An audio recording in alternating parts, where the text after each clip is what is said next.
Hazrat ka kya main taarif karu.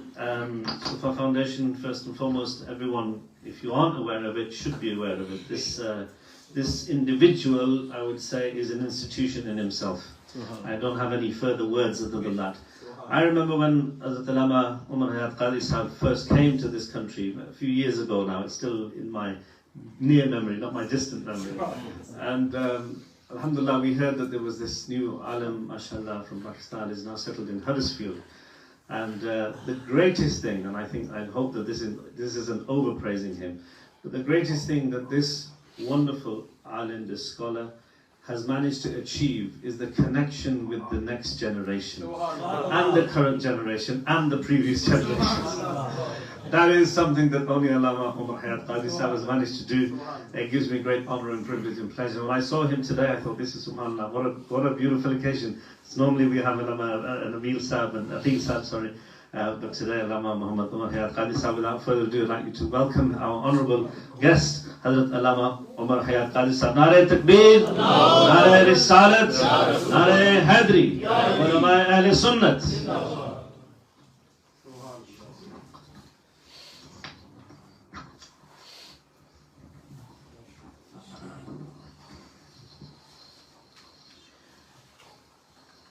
Alhamdulillah Rabbil Alameen,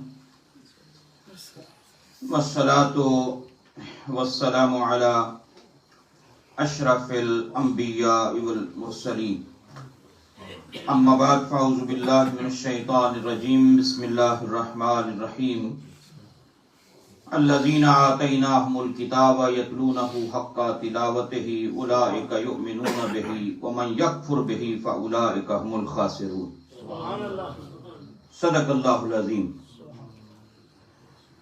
Allahumma salli ala sayyidina wa maulana Muhammadin ma'danil jud wal karam wa alihi wa ashabihi wa ibnihil karim wa barik wa sallim. Wajibul ihtaram ulamae millat-e islamiyya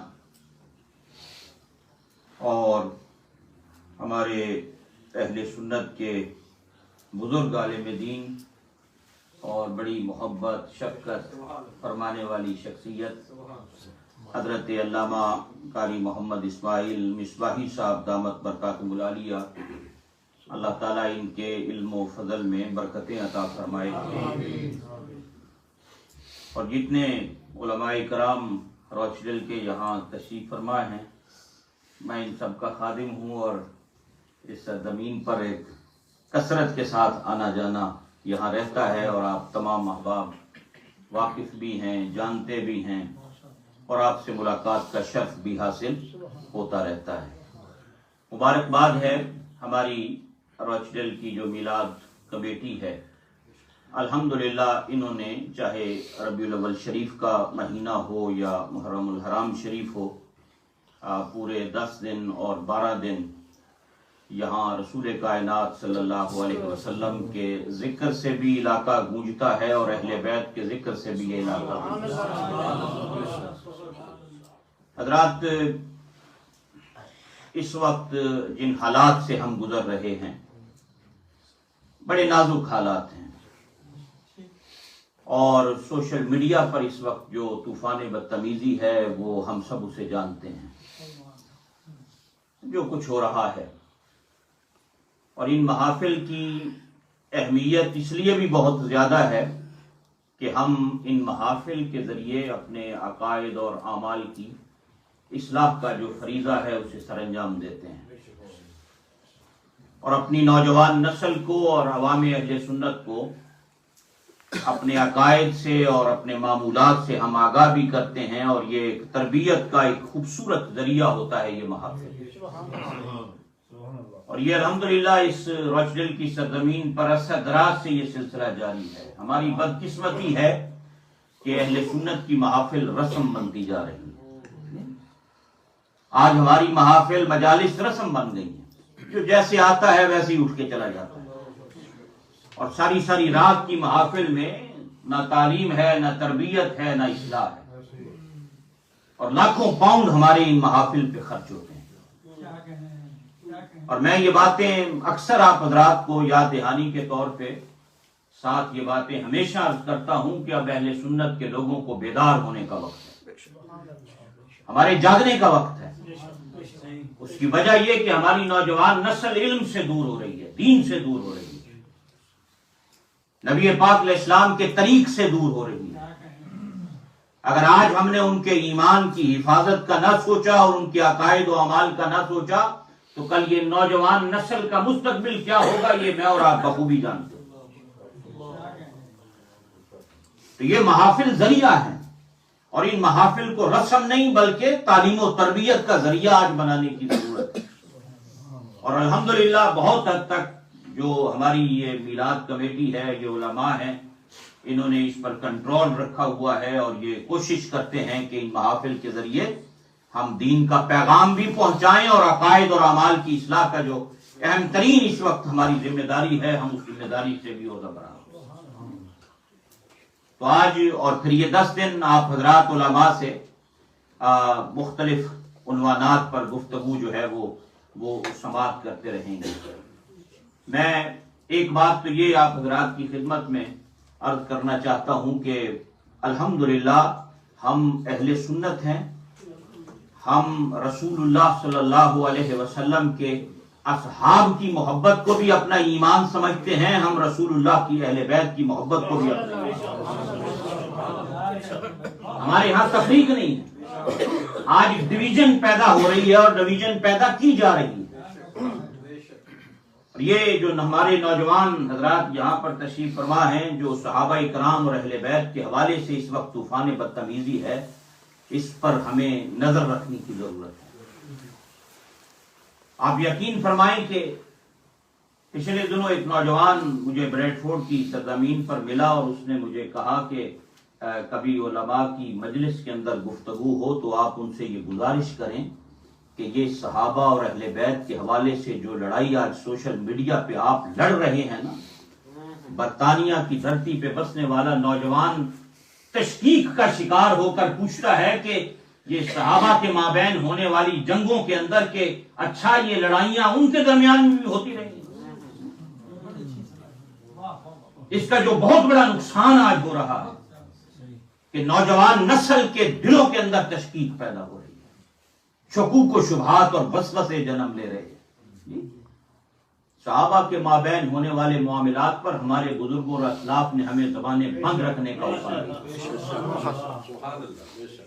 ہم ہر اس چیز کا ادب کرنے والے لوگ ہیں جن کی نسبت رسول اللہ صلی اللہ علیہ وسلم کی ذات سے ہے۔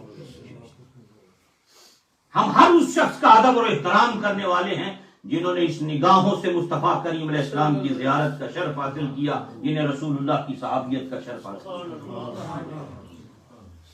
اور ہم اہل بیت رسول صلی اللہ علیہ وسلم کے ایک ایک فرد کی ہم ان کی عزت، رسپیکٹ اور تعظیم کرنے والے لوگ ہیں۔ حضور کریم علیہ السلام کے صحابہ، ان کا درجہ بڑا اعلیٰ ہے، رسول کائنات صلی اللہ علیہ وسلم کے اہل بیت ہیں، ان کا مقام بڑا رفع و اعلیٰ ہے۔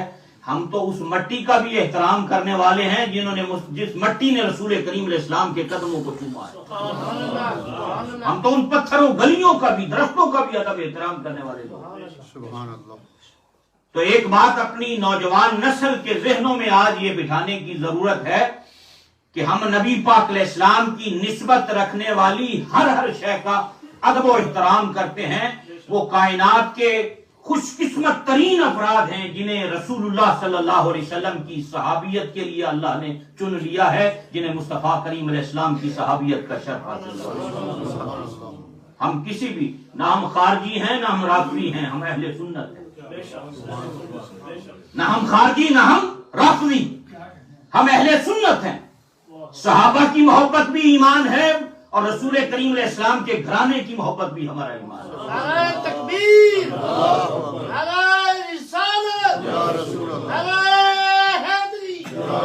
ہم دونوں سے پیار کرنے والے ہیں، اور اسی یہ آج نوجوان نسل اور اپنے اہل ایمان اور اہل اسلام بھائیوں کے دلوں کے اندر یہ بات آج بٹھانے کی ضرورت ہے۔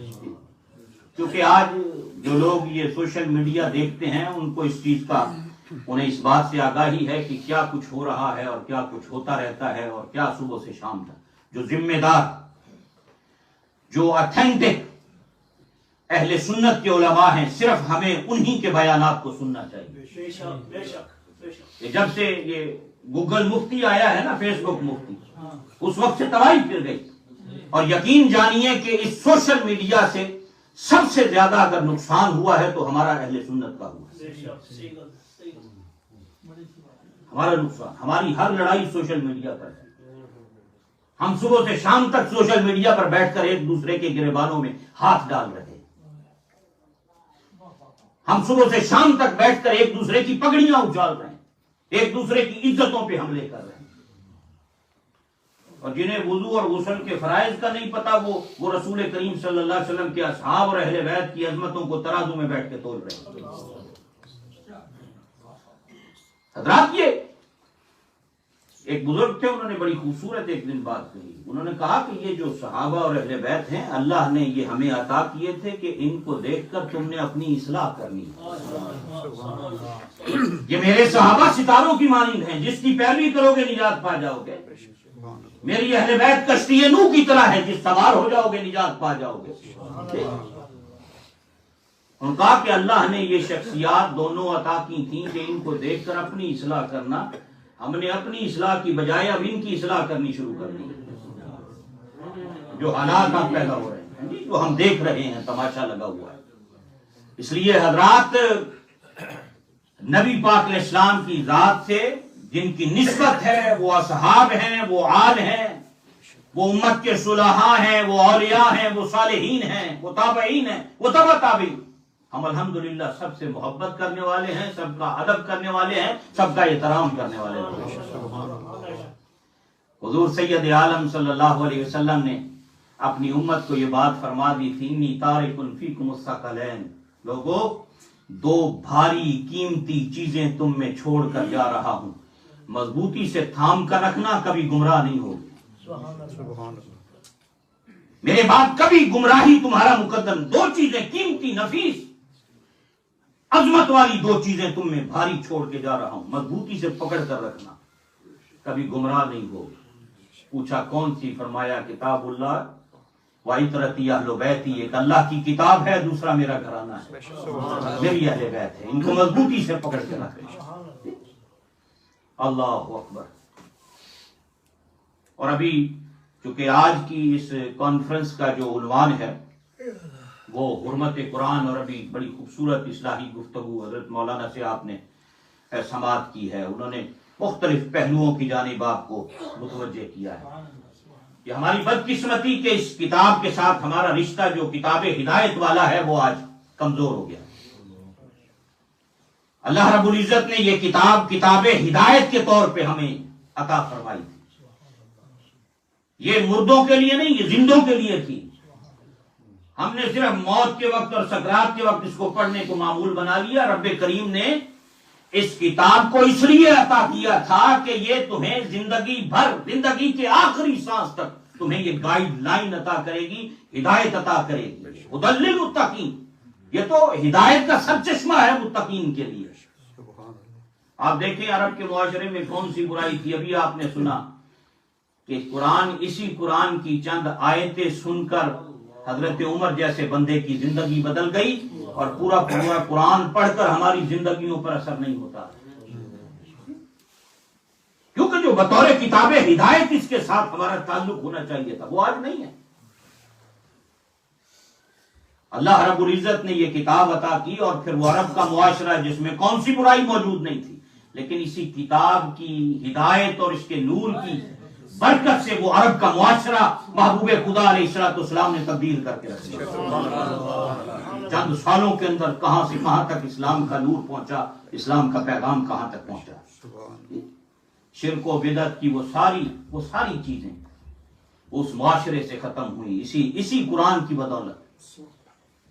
اللہ اکبر. اور یہ حضرات اللہ کا ہم پر کرم ہے، احسان ہے کہ اس وقت روئے زمین پر یہ امت خوش قسمت ترین امت ہے کہ اس امت کے پاس اللہ کی وہ لاریب اور آخری کتاب بالکل اسی حالت میں موجود ہے جس حالت میں وہ رسول کائنات کے قلب اطہر پہ نازل ہوئی. اس میں زیر زبر کا بھی فرق نہیں ہے، کیونکہ کہ اس کو جس نے نازل کیا ہے وہی اس کی حفاظت کا ذمہ دار ہے، وہی اس کی حفاظت فرمانے والا ہے۔ لیکن اس اعتبار سے یہ امت بدقسمت ہے کہ اس کتاب کے ہوتے ہوئے بھی یہ در در کی ٹھوکریں کھا رہی ہے۔ خوش قسمتی سے اعتبار سے کہ اللہ کی لاریب کتاب اصلی حالت میں ہمارے پاس محفوظ ہے۔ دنیا کی کوئی کتاب جو آسمانی کتاب، جن لوگوں کا کلیم ہے کہ ہمارے پاس آسمانی کتاب ہے، وہ یہ کلیم نہیں کر سکتے کہ یہ اسی اصل حالت میں موجود ہے جس طرح یہ نازل ہوئی تھی۔ یہ صرف اور صرف قرآن کا اعجاز ہے، یہ حبیب خدا کے قلب اطہر پہ نازل ہونے والی کتاب کا اعجاز ہے کہ یہ اسی طرح محفوظ ہے جس طرح لوح محفوظ سے جبریل امین علیہ السلام 23 برس میں مصطفیٰ کریم علیہ السلام کے قلب اطہر پر لے کر اس کو نازل ہوتے رہے۔ نبی پاک صلی اللہ علیہ وسلم کا ایک مبارک فرمان ہے، آپ نے فرمایا اللہ جب بھی کسی قوم کو عروج عطا کرے گا اس قرآن پر عمل کرنے کی وجہ سے عطا کرے گا۔ میں جب بھی کوئی قوم ذلت و رسوائی کے گڑھے میں گرے گی اس قرآن کو چھوڑنے کے باعث گرے گی۔ حضرات یہ بڑی خوبصورت بات تھی، ایک دعوت تھی ہمارے لیے کہ ہمیں غور کرنا چاہیے، ہمیں سمجھنا چاہیے، سیکھنا چاہیے، دیکھنا چاہیے۔ ایک تو وہ گستاخیاں ہیں جو اغیار کر رہے ہیں، لیکن ہم اس قرآن کے ساتھ کیا کر رہے ہیں اس پر بھی تو غور کرنے کی ضرورت ہے۔ کیا ہم نے اس کا حق ادا کیا؟ اللہ نے جو کتاب ہمیں عطا کی، پھر قرآن حکیم کی آئے کریم الذین آتیناہم الکتاب یتلونہ حق تلاوتہ، جن کو ہم نے کتاب عطا کی ہے وہ اس کی تلاوت اس طرح کرتے ہیں جس طرح اس کی تلاوت کو تلاوت کرنے کا حق ہے، جس طرح اس کو پڑھنے کا حق ہے اسی طرح پڑھتے ہیں جنہیں ہم نے کتاب دی۔ کیا میں اور آپ اس کا وہ حق ادا کر رہے ہیں؟ عالم کفر نے تو ہر دور میں حملہ کیا ہے۔ ابھی پچھلے دنوں وہ ہمارے علامہ مسعود صاحب امریکہ سے آتے ہیں جن کی وہ would you like to know something about Islam کتاب ہے جی، تو وہ جرمنی میں گئے تو وہاں ایک یونیورسٹی کے طالب علم ہیں، اپنے علماء کی فیملی میں سے وہ لوگ ہیں، سادات فیملی سے، مفتی سید سعادت علی قادری رحمۃ اللہ علیہ کراچی والے، ان کے بیٹے وہاں رہتے ہیں، ان کا پوتا، اور تو انہوں نے بتایا ان کا میں اس یونیورسٹی میں یہاں پڑھتا ہوں، انہوں نے 15 کے قریب پی ایچ ڈی اپنے پروفیسر اور ڈاکٹرز کی ایک ٹیم بنا کر، ایک ریسرچ بورڈ بنا کر قرآن حکیم کے حوالے سے یہ اس پر محنت کر رہے ہیں کہ اس میں سے وہ چیزیں تلاش کرو کہ جس کو دنیا کے سامنے رکھ کر یہ بتایا جا سکے کہ یہ رب کا کلام نہیں ہے، یہ انسان کا کلام ہے۔ لوگ کہاں سے کہاں تک کیا سے کیا کر رہے ہیں، یہ نا آئے دن ہر تھوڑے عرصے کے بعد کوئی نہ کوئی ایسا حملہ قرآن کی عزت و حرمت پہ ہوتا ہے، کہیں نہ کہیں کوئی واقعہ ایسا رونما ہوتا ہے، جیسا ابھی سن رہے تھے۔ ان کے نزدیک فقط یہ قرآن جو ہے یہ کتاب ہے، اور وہ یہ ٹرائی کرتے ہیں، اس میں کوشش میں لگے ہوئے کہ کسی طرح یہ ثابت ہو جائے کہ یہ اللہ کا کلام نہیں ہے، یہ نبی پاک صلی اللہ علیہ وسلم کی، یہ ان کا اپنا کلام ہے۔ اس پر بڑی خوبصورت کام علامہ مسعود احمد صاحب نے چشتی صاحب کیا ہے۔ ابھی انہوں نے قرآن حکیم کی ٹرانسلیشن کو وہ صرف گوروں کے لیے کیا ہے، وہ ابھی اس کی پروف ریڈنگ چل رہی ہے، تو پورے قرآن کی انگلش ٹرانسلیشن کے ساتھ تقریباً 1000 مقامات کو ہائی لائٹ کیا ہے اس کے حاشیے کے اندر، اور اس میں کوئی حدیث کا، فقہ کا کوئی اور حوالہ نہیں ہے، صرف عقلی دلائل ہیں، لاجک کا استعمال کیا گیا ہے، اور لاجک سے 1000، ویسے تو بہت زیادہ ہیں لیکن 1000 پوائنٹ ہائی لائٹ کیے ہیں اس کے حاشیے پر، جن سے یہ بتایا ہے کہ یہ انسان کا کلام نہیں ہے، یہ خالق کا کلام ہے۔ وہ صرف غیر مسلموں کے لیے وہ تیار ہے۔ یہ آئے دن ان کی طرف سے یہ چیزیں، چونکہ وہ لوگ ان کے پیچھے بڑے بڑے تھنک ٹینک ہیں، ہمارا پیسہ کہاں لگ رہا ہے؟ ہم کس قسم کی قوم اپنی تیار کر، ہم نے اپنے لوگوں کا مزاج کیا تیار کیا ہے؟ ہم نے یہ تیار کیا نعتوں پر لٹاؤ پیسے کھڑے ہو کر،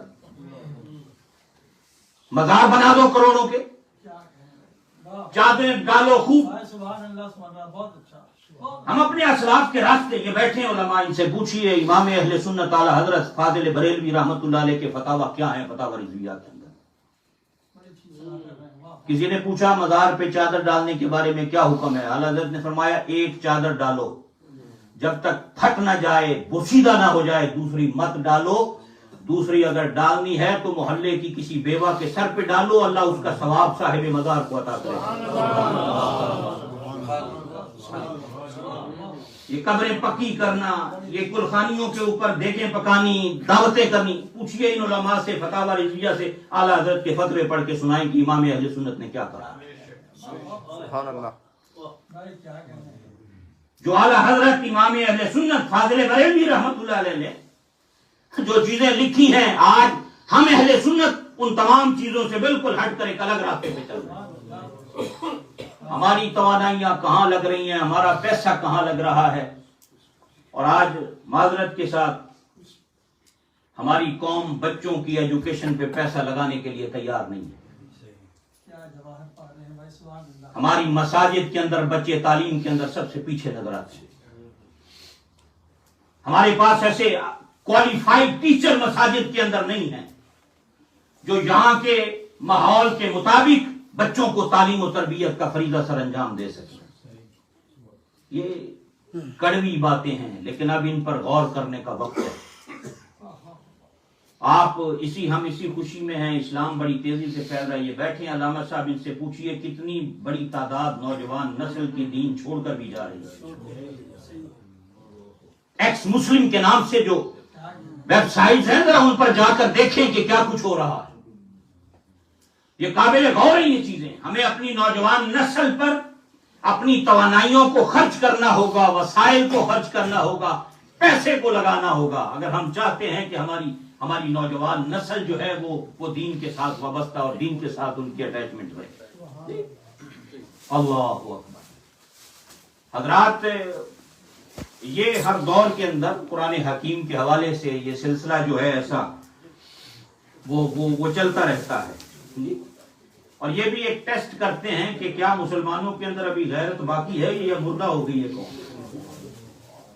لیکن آئے دن یہ کام ہو رہا ہے، لیکن الحمدللہ اس سے پہلے بھی بڑی دفعہ لوگوں نے کوششیں کی، بڑے وسائل دنیا بھر سے قرآن کے نسخے جمع کر کے ان پر ریسرچ کیا گیا، سب کچھ کیا گیا کہ کسی طرح یہ نکل آئے کہ ان کے قرآن ڈیفرنٹ ہیں، لیکن ساری دنیا سے جمع کر کے بھی ان کو سمجھ آئی کہ نہ اس میں زیر کا فرق آتا ہے، نہ زبر کا فرق آتا ہے۔ یہ اس رب کا کرم ہے نا، اس نے اپنے حبیب کے قلب اطہر پر جو آخری کتاب نازل کی، اس کو یہ اعجاز اور خصوصیت اور یہ شان عطا کی۔ حضرات، آج غور کا مقام ہے، میرا اور آپ کا قرآن کے ساتھ کیا تعلق ہے؟ ہم قرآن کو کتنا سمجھتے ہیں؟ مجھے انگلش نہیں آتی، اب تھوڑی بہت سمجھ آنے لگی ہے۔ میرے پاس کوئی خط آ جاتا تھا تو کونسل سے لیٹر آتا، ہوم آفس کا لیٹر آتا، میں بندہ تلاش کرتا تھا، یار میں نے انگلش نہیں آتی، اے پڑھو نہ کہ وہاں بس کے لکھا ہے، یار یہ پڑھ کے بتاؤ اس میں کونسل کی طرف سے لیٹر آیا ہے، کیا لکھا ہے انہوں نے۔ کبھی ہم اللہ کا قرآن لے کر کسی کے پاس گئے کہ یار مجھے پڑھ کے تو بتا میرا رب کہتا کیا ہے؟ ہم سب یہاں بیٹھے ہیں، آپ نے کبھی پوچھا ہو ان علماء سے جا کر کہ میں روز قرآن کی یہ آخری 10 سورتیں میں نماز میں پڑھتا ہوں، اے میں نے پڑھ کے تو دسو میرا رب کہندا کی ہے، میرا رب مجھ سے چاہتا کیا ہے، وہ مجھے کیسا دیکھنا چاہتا ہے، وہ مجھے کس رنگ میں رنگا ہوا دیکھنا چاہتا ہے، وہ میرے اخلاق کو کیسا دیکھنا چاہتا ہے، میری صورت کو کیسا دیکھنا چاہتا ہے، میری سیرت کو کیسا دیکھنا چاہتا ہے۔ کبھی لے کر گیا ہو بندہ کہ مجھے علامہ صاحب آج ذرا بتائیں یہ قل هو اللہ احد کہتی کیا ہے، اے میں نے دسو انا اعطینا کل کوثر کہندی کی ہے، اے اذا جاءک نصر اللہ کہندی کی ہے، یہ کہتی کیا ہے، یہ مجھ سے تقاضا کیا کرتی ہے۔ اغیار تو قرآن کے ساتھ جو کر رہے ہیں وہ کر رہے ہیں، میں اور آپ کیا کر رہے ہیں اس پر آج غور کرنے کی ضرورت ہے۔ اور یہ جو آیہ کریمہ ہے نا قرآن حکیم کی، الذین آتیناہم الکتاب یتلونہ حق تلاوتہ، اس کی تفسیر میں مفسرین فرماتے ہیں کہ اس کو اس طرح پڑھنا جس طرح یہ نازل ہوا ہے، اور پھر اس کتاب اور اس قرآن کے حلال کو حلال سمجھنا اور اس کے حرام کو حرام سمجھنا. جو تلاوت کا حق ہے نا اس میں یہ باتیں شامل ہیں کہ جس شے کو یہ حرام کہے اس کو حرام سمجھے, جسے حلال کہے اسے یہ حلال سمجھے. تب وہ ان لوگوں میں شامل ہوگا کہ یہ قرآن کی تلاوت اس طرح کرتے ہیں جس طرح قرآن کی تلاوت کرنے کا حق ہے. وگرنہ میرے آقا کریم صلی اللہ علیہ وسلم کی ایک حدیث پاک ہے. آپ نے فرمایا اس شخص کا قرآن پر ایمان نہیں ہے. مصنف ابن ابی شیبہ کی حدیث ہے. جو اس کے حلال کو حرام جانتا ہے, جو اس کی حلال کردہ اشیاء کو حرام سمجھے اور جس کی توجہ اس جانب نہ جائے. آج کتنی معاملات اور کتنی چیزیں ہیں جو قرآن حکیم نے ہمیں اصول اور ضابطے دیے ہیں, لیکن ہم انہیں چھوڑ کر بیٹھے ہیں اور اپنی مرضی کرتے ہیں. دین اپنی مرضی کا نام نہیں ہے, مدینے والے کی مرضی کا نام ہے. ہم اپنی مرضی, ہم نے اپنی مرضیاں بھی اپنا, میرا دل انج کرتا ہے میں انج کر لوں, مینو بڑا مزہ آتا ہے پیسے لٹانے میں لٹا دوں, مینو انج کرنے بڑا شوق ہے میں انج کر لوں. ایک بات, چھوٹی سی بات آپ حضرات کی خدمت میں عرض کرنا چاہتا ہوں, اس سے آپ کو سمجھ آئے گا کہ اصل میسج اور پیغام اس کے اندر کیا ہے. یہ نبی پاک علیہ السلام کے جلیل القدر صحابی ہیں حضرت عبداللہ بن رواحہ رضی اللہ تعالیٰ. جنگ موتا ہوئی نا جب یہ شام میں, اور لشکر اسلام مدینے سے روانہ ہوا. حضور سید عالم صلی اللہ علیہ وسلم نے, جمعرات کا دن تھا, شہر نبی سے باہر ایک مقام پر لشکر موجود تھا. سرکار تشریف لائے, ہدایات جاری کی. آپ نے سفید رنگ کا جھنڈا تھا وہ حضرت زید بن حارثہ کے ہاتھ میں تھمایا, اور آپ نے ارشاد فرمایا کہ کل جمعہ ہے, فجر پڑھ کے سب لوگ روانہ ہو جانا. اور آپ نے ساتھ ہدایتیں, یہ ہے نگاہ نبوت. فرمایا میں لشکر اسلام زید بن حارثہ کو دے رہا ہوں, اگر یہ شہید ہو جائیں تو جعفر تیار لشکر کا پرچم اسلام وہ اٹھا لیں, اگر وہ بھی شہید ہو جائیں تو عبداللہ بن رواحہ پرچم اسلام تھام لیں. اگر عبداللہ بن رواحہ بھی شہید ہو جائیں تو پھر مسلمان مشاورت کر کے جسے چاہیں اپنا کمانڈر نامزد کر لیں. اور جس طرح حضور نے بتایا تھا اسی طرح ان تینوں کو شہادت نصیب ہوئی. اور ابھی مدینے سے روانگی جمعہ کی صبح ہونی تھی. میں گزشتہ دنوں جارڈن میں حاضر ہوا, ان تینوں صحابہ اکرام کے مزارات پہ حاضری کا اللہ کریم نے شرف عطا کیا. وہ علاقہ, وہ جنگ جہاں ہوئی تھی, یہ ہمیں وہم و گمان میں بھی نہیں تھا کہ کبھی زندگی میں ہم اس جگہ کی زیارت کریں گے جا کر جہاں لشکر اسلام صدیوں پہلے یہاں پر آیا تھا. اور دین کی خاطر کہاں سے کہاں لوگ پہنچے, دین کی خاطر کہاں سے کہاں تک لوگ آئے. حضرات آج مجھے کوئی کہے نا دین کی خاطر ملک چھوڑ دوں, ہم اس ملک میں آئے ہیں اپنے مستقبل کو بہتر بنانے کے لیے کہ معاشی طور پہ بہتر ہو جائیں, اس لیے آئے ہیں. اگر دین کی خاطر کوئی کہے برطانیہ چھوڑ کے کہیں اور چلے جائیں, ہم 1000 بار سوچتے ہیں. لیکن کتنے عظیم لوگ تھے وہ, جنہیں نبی پاک علیہ السلام نے مدینے سے رخصت کرتے فرمایا اگر یہ شہید ہو جائیں تم تھام لینا جھنڈا, اگر یہ شہید ہو جائیں پھر تم تھام لینا جھنڈا. اور پھر اسی طرح پہنچے. اب صبح جمعے کا دن تھا, لشکر روانہ ہو گیا. عبداللہ بن رواحہ کہتے ہیں میرے دل میں خیال آیا کہ آج جمعہ کا دن ہے اور سرکار ہمیں شام بھیج رہے ہیں, بڑی دور بھیج رہے ہیں, دوسرے ملک میں جا رہے ہیں. اب پتہ نہیں جہاد کریں گے, وہاں شہادت ملے, پتہ نہیں دوبارہ مدینے آنا ہو نہ ہو, تو کیوں نہ میں ایسا کروں, آج جمعہ کا دن ہے, میرا دل چاہتا ہے میں جمعہ کی نماز سرکار کے پیچھے پڑھوں اور نماز پڑھ کے پھر میں روانہ ہو جاؤں. باقی لشکر چلا جائے تو میرا دل چاہ رہا ہے میں جمعہ آپ کے پیچھے پڑھ لوں, پتہ نہیں دوبارہ جمعہ نصیب ہو کے نہ ہو, تو میں رک جاتا ہوں. میرے پاس سواری بھی تیز ہے, میرا اونٹ بڑا تیز دوڑنے والا ہے, یہ ابھی راستے میں ہوں گے, میں پیچھے مل جاؤں گا جا کر. اس نیت کے ساتھ ٹھہر گئے. باقی لشکر چلا گیا. یہ اکیلے تھے, مسجد نبوی میں آئے, جمعہ کا وقت تھا. یہ ہے اسلام مزاج دین کا, یہ سمجھنے کی ضرورت ہے. اور جب جمعہ پڑھا نبی پاک علیہ السلام نے دیکھا, عبداللہ بن رواحہ پوچھا تم گئے نہیں, میں نے تو حکم دیا تھا فجر پڑھ کے چلے جانا.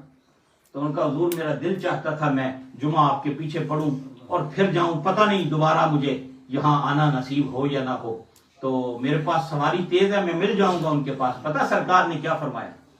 آپ نے فرمایا عبداللہ بن رواحہ، اب اگر تو سارے جہان کی دولت بھی صدقہ کر دینا، اب اگر تو سارے جہان کی دولت بھی صدقہ کر دے، اس مقام کو نہیں پہنچ سکتا جو صبح جانے والوں نے حاصل کر لیا۔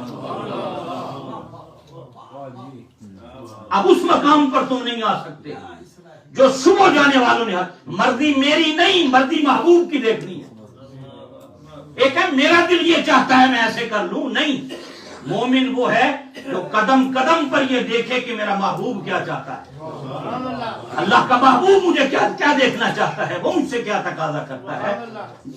میری مرضی نہیں، مرضی محبوب کی ہے۔ جس کو اس بات کی سمجھ آ گئی حضرات کہ محبوب کیا چاہتے ہیں، اور اس محبوب پاک صلی اللہ علیہ وسلم نے ہمیں یہ بتا دیا ہے، خیرکم من تعلم القرآن وعلمہ، تم میں سے بہترین وہ ہے جو قرآن پڑھتا بھی ہے، قرآن پڑھاتا بھی ہے۔ تو حضرات آج قرآن حکیم کے ساتھ اپنے تعلق کو مضبوط کیجیے، اس سے پیار کیجیے، اس سے محبت کیجیے۔ حضرت عثمان غنی کا بھی شہادت کا دن گزرا نا، قرآن سے والہانہ محبت۔ صحابہ، حضرت عمر فاروق 10 سال میں سورہ بقرہ کی تفسیر سیکھی نبی پاک علیہ السلام سے۔ آج میں یہ بھی آپ حضرات کی خدمت میں گزارش کروں گا کہ بچوں کو عالم دین بنائیں، اپنے گھر میں سے ایک ایک بچے کو عالم دین بنائیں۔ ہمارے ہاں رواج ہے، شوق ہے، قرآن مجید کا حفظ ہونا چاہیے، اچھی بات ہے، لیکن اس دور کے اندر عالم قرآن اور قرآن کے نور سے سینوں کو منور کرنا یہ ضرور ہونا چاہیے۔ بصرہ میں حضرت ابو موسیٰ اشعری رضی اللہ تعالیٰ جب موجود تھے تو وہاں سے انہوں نے خط لکھا مسلمانوں کے امیر سیدنا عمر فاروق کو کہ اس سال بصرہ میں بڑے لوگوں نے قرآن کو حفظ کیا ہے، تو آپ نے فرمایا ان سب کو وظائف دو۔ اور پھر انہوں نے اگلے سال پھر خط لکھا، حضور اس سال تو ڈبل لوگوں نے قرآن حفظ کیا ہے، تو آپ نے فرمایا اب وظائف نہ دینا، مجھے اس بات کا ڈر ہے کہ کہیں یہ حفظ قرآن میں مشغول ہو کر معانی قرآن سے غافل نہ ہو جائے۔ تو جو قرآن کا فہم ہے، جو اس کو سمجھنا ہے، صحابہ 10 سال میں، حضرت عمر جیسی شخصیت نے 10 سال میں سورہ بقرہ پڑھی نبی پاک علیہ السلام۔ صحابہ کہتے ہیں ہم 10 آیتیں پڑھتے تھے، پھر اس کے احکام سمجھتے تھے، پھر ان پہ عمل کرتے تھے، پھر آگے بڑھتے تھے۔ حضرت عمر نے 10 سال میں جب بقرہ کی تفسیر ختم کی نا، تو انہوں نے اونٹ ذبح کیا اور دوستوں کی اور احباب کی دعوت کی کہ آج میں نے 10 سال میں نبی پاک علیہ السلام سے سورہ بقرہ کی تفسیر پڑھی۔ ہم ایک آیت سمجھنے کے لیے بھی وقت نکالنے کو تیار نہیں۔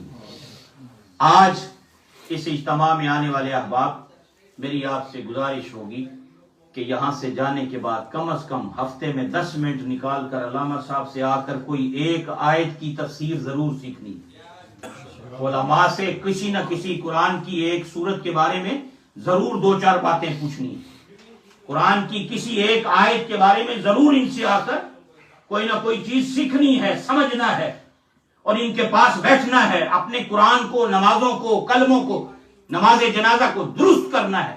انہیں سنائیے، ان کے پاس بیٹھیے، ان سے پوچھئے کہ کلمہ درست پڑھتا ہوں، میری سبحانک اللہ ٹھیک ہے، میں فاتحہ شریف بالکل صحیح اصول کے مطابق پڑھتا ہوں، یہ صورتیں مجھے زبانی یاد ہیں، ایک دفعہ سن لیں، ان میں کوئی مسٹیک تو نہیں۔ اللہ کے کلام سے لو لگائیے، محبت کیجئے، اسے کھولا کریں ڈیلی، اس کو چوما کریں اس نیت کے ساتھ کہ میں ان حروف کو چوم رہا ہوں جنہوں نے چہرہ مصطفیٰ کی زیارت کی۔ ہم مدینے کی خاک سے تو محبت کرتے ہیں نا، مدینے کی خاک سے کتنا پیار ہے، وہ عظمتوں والی خاک ہے۔ پھر ابھی سن رہے تھے کہ وہ روئے زمین کا ٹکڑا جو حضور کے جسم کو مس کر رہا ہے، جہاں حضور کا جسم مبارک موجود ہے قبر انور کے اندر، وہ بیت اللہ سے بھی افضل ہے، وہ مکہ سے بھی افضل ہے، حتیٰ کہ عرش اعظم سے بھی افضل ہے۔ جن کے قدموں سے نسبت رکھنے والی خاک کا بڑا مقام ہے، تو ان کے ہونٹوں سے نکلنے والے حروف کی عظمتوں کا عالم کیا ہوگا۔ نعرہ تکبیر، نعرہ رسالت،